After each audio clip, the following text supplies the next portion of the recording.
油尖旺區咧，本身係我哋喺18區裏邊咧，其中一個重點嘅桃花熱景園區嚟嘅。嗱，觀塘區咧，其實都嚟緊一個都幾好行運嘅地方嚟㗎，因為佢五行係屬火，喺我哋喺五行裏邊咧講速度咧，火係最快嘅。陽木咧就主權威，陰木就主文昌，同埋主壽氣，同埋主知名度。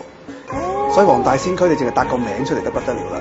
姻緣嚟講咧，如果喺灣仔區咧，就只係適宜咧去識新朋友。如果你一啲年青嘅人想去沙田咧，一定要摸下個姻緣石啦。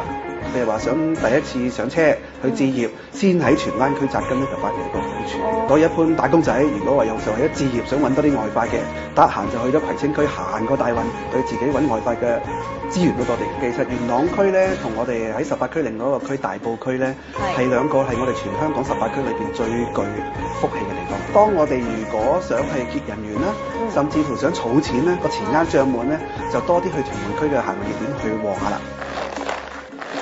大家好，我係 Michael。如果大家想知道2011年有啲咩可以行運嘅，同埋有咩行運資訊，甚至乎去咩地區可以有運行嘅，大家留意娛樂 Oso啦。